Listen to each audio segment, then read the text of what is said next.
Rowan County Clerk Kim Davis was back at work today, but the office still did not issue marriage licenses. Hear from her attorneys coming up. Tonight, investigators say they've tracked down the owner of a puppy they say was found starving and alone outside a Central Kentucky apartment building. After being closed for months for construction, a busy road through UK's campus will reopen this weekend, and drivers will notice some changes. Tracking, alerting, protecting. This is WKYT News at 6.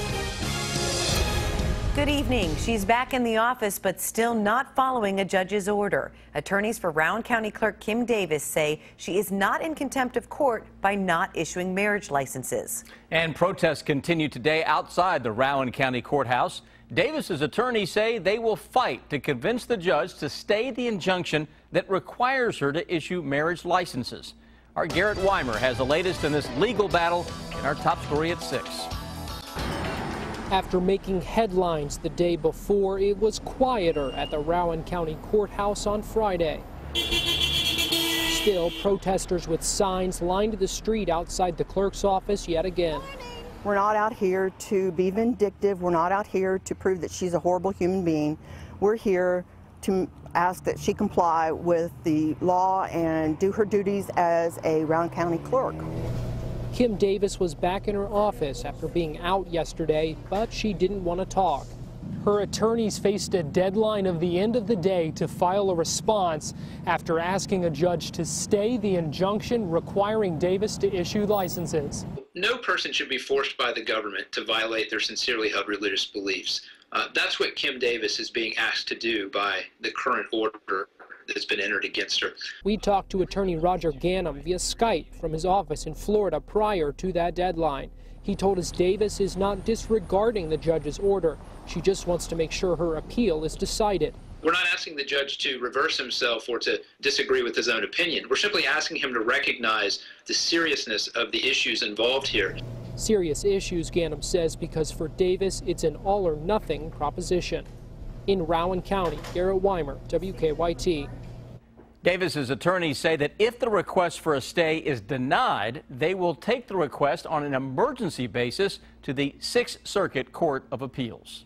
New tonight, investigators say 2 children had to be airlifted to the hospital after a cement truck hit an Amish buggy.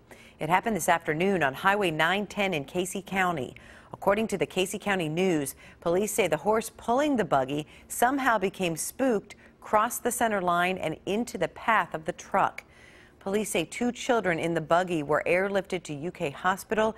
They say the father and a 3rd child were also injured. Their conditions are not known tonight. Tonight, a man has been charged, accused of abandoning a puppy in Jessamine County. Animal control workers say the dog was starving when they found her more than 2 weeks ago. Earlier this week, we told you about a reward in the case. And as Phil Pendleton tells us, investigators say they tracked down the dog's owner a short time later.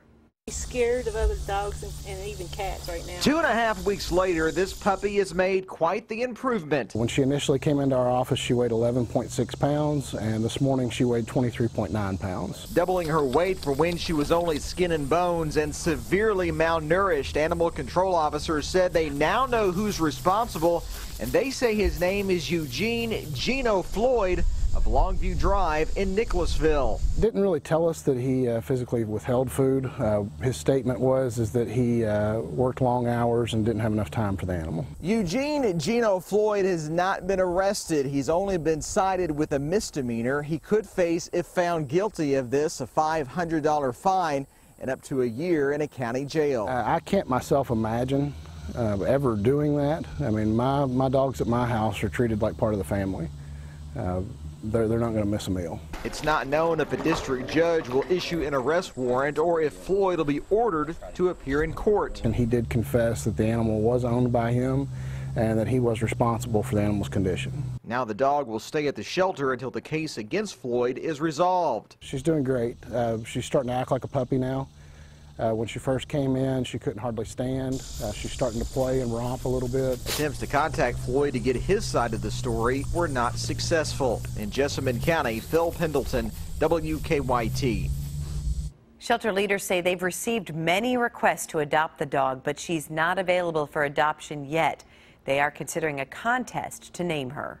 Some disturbing accusations tonight against a Whitley County babysitter. Investigators say she fired shots at 2 children in her care. The Whitley County Sheriff's Office arrested 42-year-old Lori Cornett and charged her with wanton endangerment and public intoxication. Investigators say someone nearby called police after seeing the shots fired. The children were not injured. Investigators say Cornett is related to them. Deputies say the children were placed in the custody of another family member. A man facing charges in 2 counties related to his dogs was in court again this morning. In Boyle County, Christopher Pope pled not guilty to a misdemeanor charge related to keeping dogs in inhumane conditions at his home in Danville. Police say they seized 12 dogs from that home last month. Also today, Pope's Boyle County charges of being a convicted felon in possession of a handgun were waived to a grand jury. And in Lincoln County, he's also charged with harboring a vicious animal after police say some of his dogs attacked a woman last month. A man accused of killing his girlfriend in Clay County will be arraigned Monday. The Clay County Sheriff's Office charged 21-year-old Isaiah Stidham with murder. Investigators say he shot 32-year-old Sherry Collins multiple times during an argument in the Big Creek community yesterday afternoon. Police say Stidham has confessed to the shooting. New tonight, a woman charged with the murder of a man in Frankfort says she's not guilty. 28-year-old Misha Nichols entered the plea during her arraignment this morning.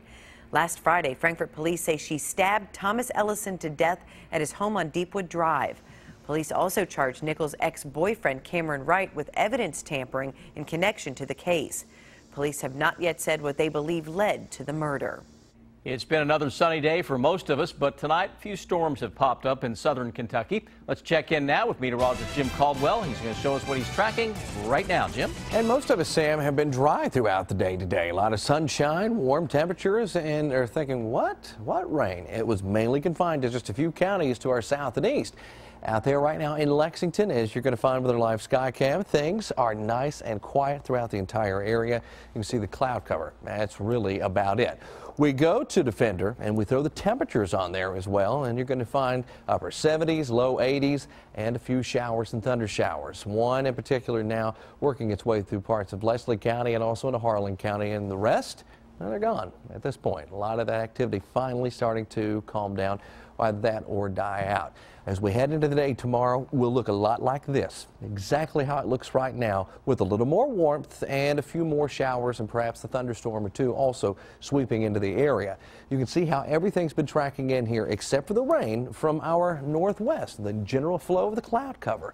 But this moisture started riding up out of Tennessee and across parts of southern Kentucky, kind of bumped into a little boundary in the atmosphere, and we got some showers and storms out of it. As we look at a 24-hour planner, we'll stay dry, I think, through the evening here. With those showers and storms dying in the southeast, you're going to be dry as well.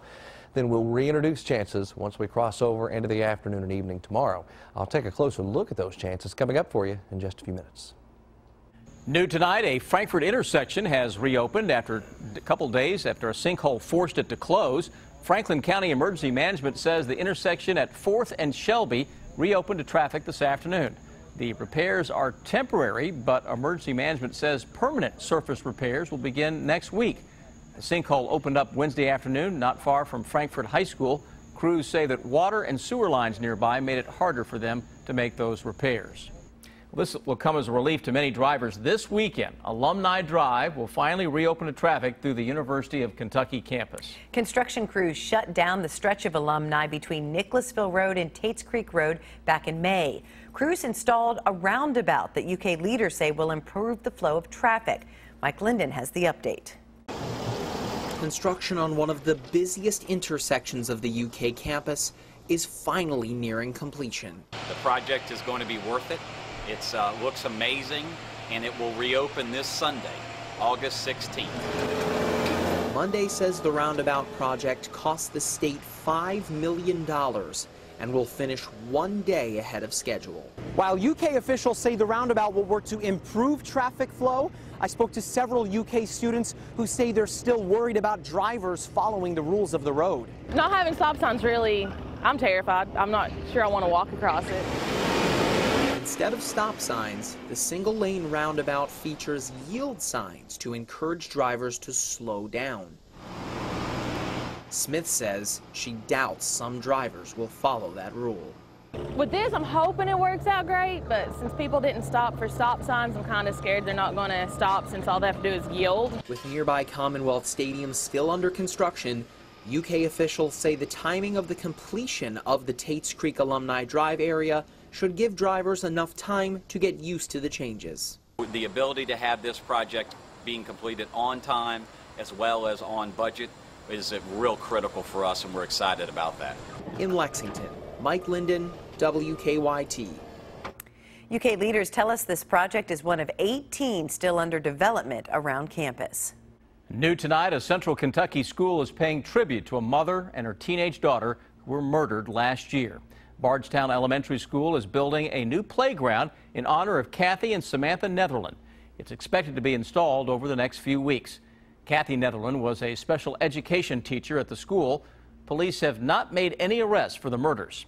School leaders say the playground will be painted in purple and yellow, Kathy's favorite colors.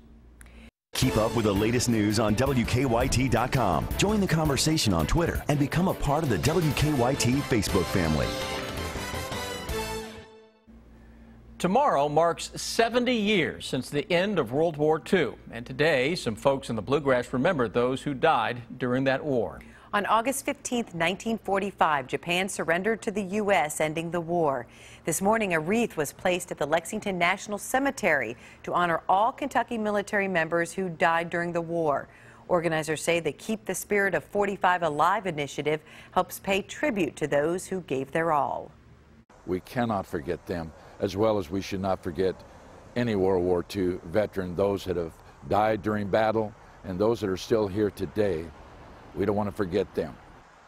Another wreath-laying ceremony to honor those who died during World War II will be tomorrow morning at 11 at Camp Nelson Cemetery in Jessamine County. New tonight, it looks like a new restaurant will be coming to Fayette Mall. The mall has filed amended plans with Lexington Planning and Zoning for the restaurant to be built in the parking lot of Macy's. The plans will go before the Planning and Zoning Commission next month. The application is for BJ's Restaurants. There are BJ brew houses in both Florence and Louisville. And we're learning more about what's going into the new Summit development just down Nicholasville Road. According to our news partners over at the Herald Leader, upscale casual dining restaurant J. Alexander's plans to open in the development in the fall of 2016. Midway-based chef Aquita Mitchell also plans to open a restaurant in the Summit, and construction is now underway at the development. Now